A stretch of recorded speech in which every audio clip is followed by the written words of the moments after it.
વડોદરાની પદમપાક સોસાયટીમાં નિવૃત્ત ડીવાયએસપીનું રોડ પર દબાણ રહીશોએ હાઈકોર્ટનું શરણ લીધું હોવા છતાં કોર્પોરેશને દબાણો ન તોડ્યા। ડીવાયએસપીનું દબાણ બચવા માટે કોમન પ્લોટમાં રોડ બનાવવાનો આક્ષેપ છે। પદમપાક સોસાયટીના રહીશોએ ભેગા થઈને વિરોધ કર્યો છે।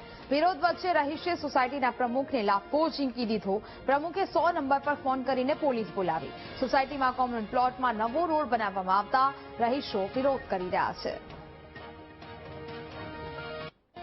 તો કોમન પ્લોટમાંથી નવો રસ્તો કાઢતા આ વિવાદ છે તે સર્જાયો। પદમપાક સોસાયટીમાં વિખવાદ જોવા મળી રહ્યો છે। આ સમગ્ર મામલો હવે વધુ ઉગ્ર બની રહ્યો છે, જેને લઈને નિવૃત્ત ડીવાયએસપી સામે વિરોધ છે તે હાલ નોંધાવવામાં આવી રહ્યો છે। પ્લોટમાં નવો રોડ બનાવવામાં આવતા રહીશો સતત વિરોધ કરી રહ્યા છે। નિવૃત્ત અધિકારીએ દબાણ કર્યાનો પણ સ્થાનિકો આક્ષેપ કરી રહ્યા છે।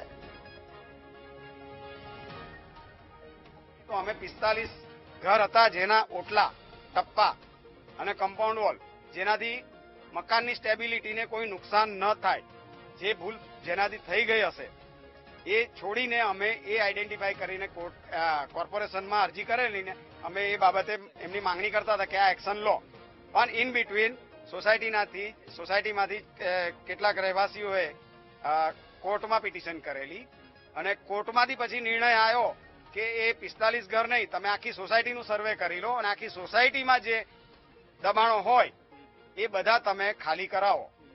કોર્ટમાંથી એ હુકમ આવ્યો। સાહેબ, આ કોઈની સાંભળતો નથી, એ દાદાગીરી કરે છે, કોઈ દિવસ મીટિંગ રાખતો નથી અને અત્યારે એ સાંભળતો નથી। મારા ઘરે જો મારી મમ્મી પપ્પાની એ જો સાંભળો, પહેલા વાત સાંભળો, એ દાદાગીરી પહેલા કરી છે ને મારા પર 3 વાર કેસ બી કરાયો છે। મેં એને કઈ કીધું નથી, મેં એના પાસે પૈસા માંગવા ગયો હતો તો એને 3 વાર મારા પાસે કેસ કરાયો છે।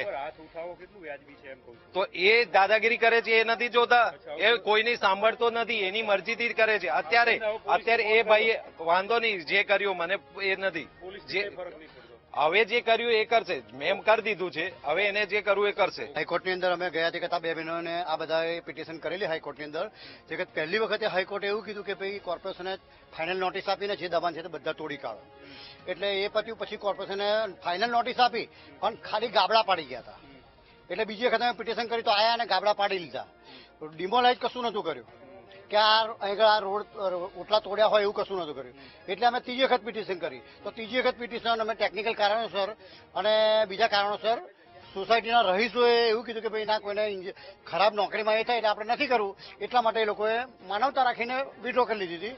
અને તે વખતે કોર્પોરેશનના અધિકારી ટાઉન પ્લાનિંગ વાળાએ હાઈકોર્ટમાં અમને કમિટમેન્ટ આપ્યું કે 15 દાડામાં હું તોડી કાઢીશ। અત્યારે અમારી સોસાયટીમાં જે રોડનું કામ ચાલે છે અને એટલી દબાણ કરી છે, જે દબાણ અમને અમારો રોડ જે સીધો છે આ ખાલી સીધો જોઈએ છે, બાકી અમારે કોઈ જોડે કોઈ ઝઘડો નહીં કરવું, કંઈ નથી કરવું। અમારા છોકરા માટે કે એમના માટે બધાને રમવા માટે કે બધાને સોસાયટીમાં હરખી રીતે રહેવા જોઈએ, એટલે અમને અમારો રોડ જોઈએ છે અને કોમન પ્લોટમાં અમારો રોડ ના આવવું જોઈએ। કોર્પોરેશનમાં રજૂઆત કરો છો, નથી આવતા કોર્પોરેશન વાળા રજૂઆત કરી પણ કોર્પોરેશન વાળા જોડેથી અમે કઈ જવાબ